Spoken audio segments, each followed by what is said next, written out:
Dzień dobry, cześć kochani. Mimo, że na mojej twarzy maluje się uśmiech, tak naprawdę w moim sercu jest smutek, ponieważ nieoczekiwanie muszę wrócić do Polski.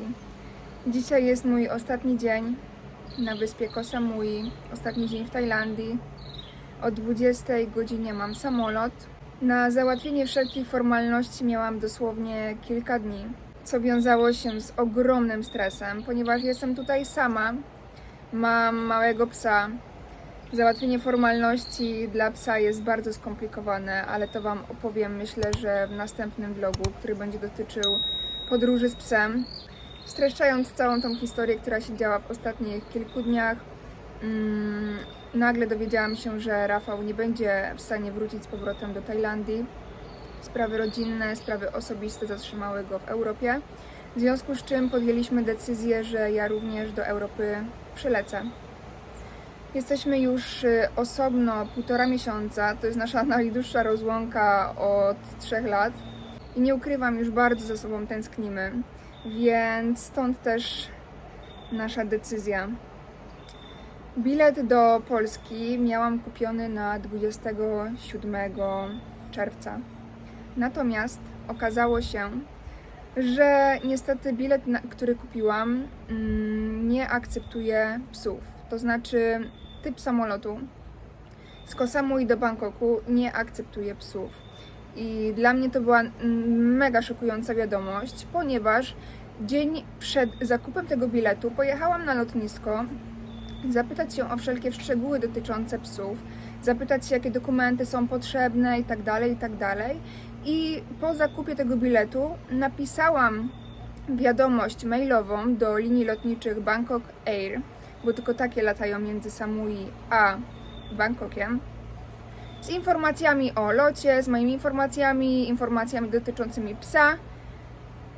I chciałam po prostu zarezerwować miejsce dla zwierzaka, bo zawsze są tylko 2 miejsca w samolocie i nie można przekroczyć liczby tych 2 zwierząt. No więc po 3 dniach od wysłania tej wiadomości dostałam odpowiedź, która brzmiała mniej więcej tak: dziękujemy za wybranie Bangkok Airlines, natomiast przykro nam poinformować, że pies nie został zaakceptowany do lotu, ponieważ ten typ nie akceptuje zwierząt. Słuchajcie, myślałam, że dostanę zawału. Bilet do Polski w jedną stronę nie jest tani. Nie mogę opuścić pierwszego lotu. Muszę się stawić, a pies nie jest zaakceptowany. Bilet nie jest biletem zwracalnym. Mogę go ewentualnie zmienić. No i tutaj zaczęło się wydzwanianie do infolinii, linii, którą będę leciała, czyli Austrian Airlines. No i okazało się, że niestety ta możliwość będzie tak samo w sumie płatna jak cały bilet, więc ja byłam w takim stresie, że to szok. Znalazłam lot, który był na 2 lipca, ale się okazało, że w tym locie na 2 lipca limit zwierząt jest już przekroczony. Więc musiałam zarezerwować na 22. Oczywiście dowiedziałam się wcześniej, jakie samoloty akceptują psy. No i słuchajcie, zaczyna się teraz hit, ponieważ od godziny 16:30 psy są akceptowane, a o godzinach porannych i wczesnopopołudniowych i popołudniowych nie. Więc ja się pytam, dlaczego oni mi nie powiedzieli tego wcześniej, skoro byłam tam. Pytałam się o wszelkie formalności, a oni dopiero po tym, jak kupiłam bilet, powiedzieli mi, że pies nie jest zaakceptowany, bo ten typ samolotu nie akceptuje psów. No więc jestem w mega stresie. Te wszystkie formalności naprawdę zajęły wiele czasu. Musiałam tam jeździć na to lotnisko, wracać, potem jechać z psem, żeby go zbadali i tak dalej. No więc streszczając to, bo już widzę, że trochę zbyt długi jest ten wstęp, udało się zorganizować wszelkie dokumenty. Musiałam kupić dodatkowy kontenerek dla psa, musiałam kupić większy transporter do kabiny, no ale mam nadzieję, że wszystko wyjdzie, więc dzisiaj jest mój ostatni dzień. Mam lot o godzinie 20, więc postanowiłam, że wszystkie te rzeczy, które zawsze odkładałam na ostatnią chwilę, w ogóle to jest mega mój błąd, że zawsze wszystko odkładam na ostatnią chwilę, zamiast zwiedzić to, co chcę zwiedzić i kupić to, co chcę kupić na początku. No ale dobra, więc dzisiaj pokażę Wam, jak będzie wyglądał mój ostatni dzień w Tajlandii. Nie byłam pewna, czy to się uda, ale jednak dałam radę. Spakowałam mnie i Rafała do jednej walizki i uwaga, zmieściłam się w kilogramach. Pierwszy przystanek to kupowanie magnesów. Nie wiem dlaczego, ale po prostu zawsze muszę to robić w ostatniej chwili. Więc przyjechałam teraz z takiego miasteczka i będę polowała na jakieś fajne magnesy. Okej, magnesy załatwione. Teraz jadę zwiedzić Secret Garden. A po drodze jakie piękne widoki. Wow. Ale ta wyspa jest zielona. Trasa, którą się jedzie do Secret Garden, wygląda mniej więcej tak. Aż musiałam się zatrzymać i wam to pokazać. O kurczę, ale to fajnie wygląda. Idę zobaczyć, jak jest w środku. Ale super! Miejsce to nazywa się Magic Stone Fruits i są tutaj takie potężne owoce.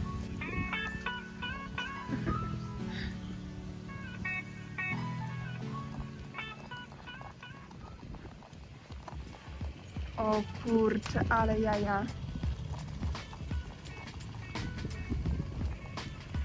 Teren ten jest ogrodzony i nie można wejść do środka, ale słuchajcie, mi się wydaje, że tutaj jest jakiś dom. To jest owoc, który się nazywa mangostin lub po polsku mangostan, a za nim widać ananasa. Wow, ale ktoś ma inwencję twórczą, że sobie taki dom zrobił. Czajcie to?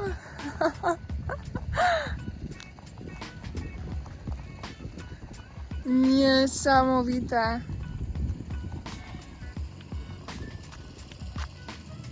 Ten dom wydaje się opuszczony, ponieważ tam nie ma drzwi. Ale zamysł super. A dookoła jest tak pięknie, takie kolory. Wow. Jestem ciekawa, kto z was chciałby zamieszkać w takim domu. Dajcie mi znać w komentarzu.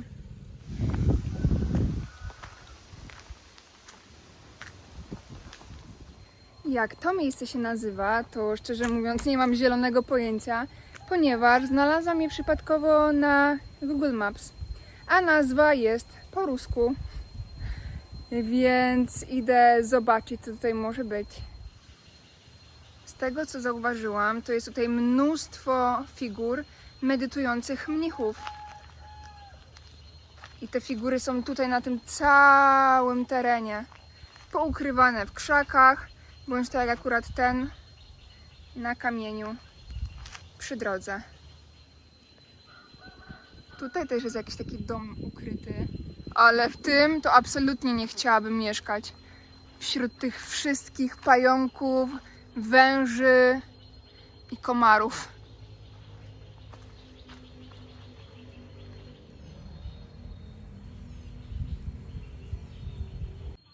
Chwilkę dalej jest kolejny opuszczony dom, a droga prowadzi właśnie tak pod górę. Tym razem popsikała mi się tym płynem przeciwko komarom i zobaczymy, jaka jest jego skuteczność. Weszłam tam do góry, ale były tam jakieś dzikie psy, więc długo nie myśląc zdecydowałam się zawrócić i idę w dół. Oprócz tego miejsca, gdzie teraz jestem, mam w planach zobaczyć jeszcze dwa, które znajdują się bardzo niedaleko. Tutaj jest jakaś taka duża skała, na której jest postać Buddy.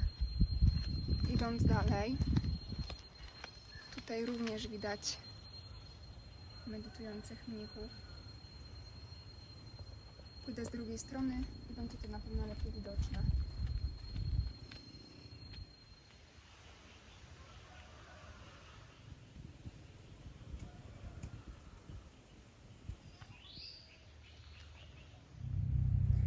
Podejrzewam, że to jest jakieś święte miejsce, ale muszę wam powiedzieć, że to jest taka dziwna energia. I pomimo tego, że są to posągi medytujących buddystów, no to nie czuję się tutaj dobrze. Czuję się tak jakoś dziwnie, takie przytłoczenie czuję w sobie. Więc zawijam się stąd. Po drodze była fajnie wyglądająca restauracja. I podobno tutaj jest jakiś fajny viewpoint. Restauracja nazywa się Sea View. I idziemy zobaczyć. Wow, ale posągi, zobaczcie. Chyba ten obszar, na którym tutaj jestem, ma to do siebie, że jest tutaj mnóstwo takich posągów. I tutaj są akurat dinozaury. Ale klimat. Ale miejsce znalazłam. To ostatniego dnia na wyspie. Okej, idziemy zobaczyć, co to tutaj jest w tej restauracji.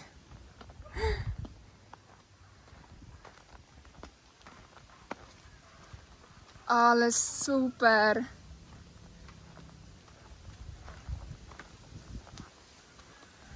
Niesamowity pomysł. Aż dziwne, że ja tu jestem totalnie sama. Nikogo nie było w środku restauracji, nikogo nie ma tutaj. Aż niesamowite. Restauracja nazywa się Sea View, natomiast ten sea, czyli morze, jest widoczne tak tutaj słabo. Idziemy zobaczyć dalej. O, basen tutaj nawet jest. I to taki infinity, że można sobie zrobić fajne zdjęcia. Ale super. Szkoda tylko, że tu nikogo nie ma, bo naprawdę ma taki potencjał to miejsce, ale zobaczcie sami. Wszystkie stoliki są puste. Szkoda, że wcześniej tutaj nie przyjechałam. Naprawdę fajne miejsce do chillowania. Cisza, spokój, dźwięki natury. Naprawdę, słuchajcie, przykre jest to, że tutaj nikogo nie ma. A taki potencjał ma to miejsce. Jeżeli będziecie na Koh Samui, bądź jesteście na Koh Samui, bo już w sumie kilkanaście osób do mnie podeszło, że mnie kojarzą z YouTube'a, co niesamowicie miłe, no to polecam wam, koniecznie przyjedźcie tutaj. Sea View Restaurant. Piękne miejsce, piękne, no zobaczcie sami. I stąd widać ten dom, który jest w kształcie owoców. Widok na sąsiadujące malutkie wyspy. Ale tutaj jest pięknie, słuchajcie, nawet nie wiecie, jak mi jest przykro, że ja stąd muszę wyjechać. Zdjęłam sobie swoją bluzkę i mam zamiar trochę sobie tutaj pochillować. No i złapać ostatnie promienie słońca. Ale to jest pięknie, jejku, zobaczcie. Jest też takie cudowne miejsce do jogi. Wystarczy przynieść swoją matę i można poćwiczyć w takich pięknych okolicznościach przyrody. Kurczę, ale szkoda, że nie odkryłam tego miejsca wcześniej. Piękne miejsce, naprawdę. Chętnie bym została tutaj dłużej, ale mam jeszcze do zobaczenia jedno miejsce, więc zawijam.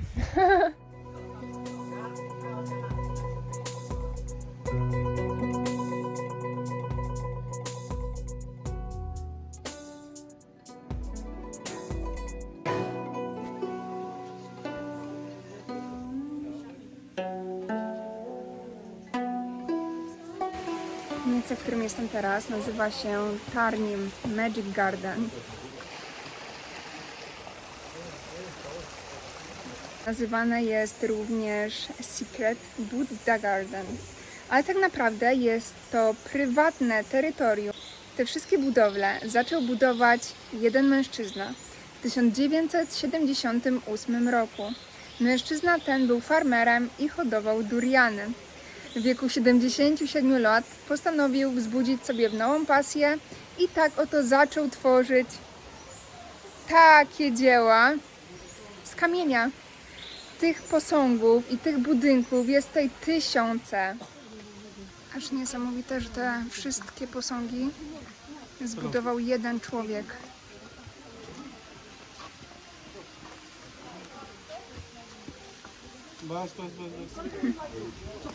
Nie ma tutaj jednej wyznaczonej drogi. Przechodzi się właśnie w taki oto sposób, w związku z czym trzeba bardzo uważać.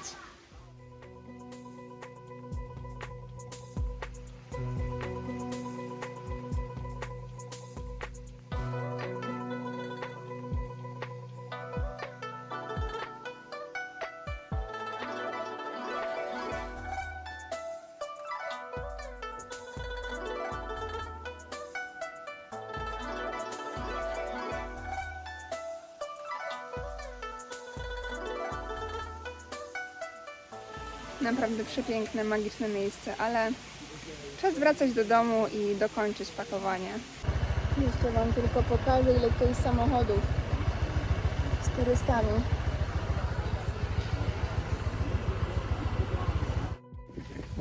Mini ostatnie chwile z krówką. Jestem już w drodze na lotnisko. Właścicielka mieszkania zorganizowała samochód, który ma mnie tam zawieźć. Z racji tego, że wyprowadzam się prawie 2 tygodnie wcześniej niż powinnam, no więc pomogła mi ogarnąć transport. Jesteśmy zapakowani. Mini jest w swoim kontenerku i właśnie w tym kontenerze będzie przewożona z Koh Samui do Bangkoku. Ale się stresuję, słuchajcie. Ale wierzę, że wszystko będzie w porządku. Jestem już na lotnisku. Tak prezentuje się mój cały dobytek. Zobaczymy, ile to ma kilogramów, ale z tego, co sprawdzałam, ta duża walizka ma 25 kg. Tutaj mam złożony transporter, który będzie do kabiny. A tutaj mamy minię. I niestety na pierwszy lot będzie schowana prawdopodobnie na tyle samolotu. Ale to się za chwilkę wszystkiego dowiem. Lot mam za 3 godziny, ale idę się dowiedzieć, czy mogę polecieć wcześniejszym lotem, bo jak byłam tutaj ostatnio, no to mi powiedziano, że jeżeli nie będzie pełnego samolotu, no to możliwe, że wejdę. Więc wolę być wcześniej w Bangkoku, bo tam muszę też odebrać bagaż, jeszcze raz zrobić check-in, żeby móc wziąć pieska do kabiny. No więc idę ogarnąć. Jeszcze mamy czas na spacerek oczywiście. Mini niech się załatwi, bo czeka ją długa droga. A jest przyzwyczajona, że tylko się załatwia na trawę albo na piasek. Więc musi zrobić to przed tym, jak wsiądziemy do samolotu. To już koniec dzisiejszego vloga. W następnym odcinku pokażę Ci, jak przebiegała nasza podróż. Niestety nie obyło się bez problemów.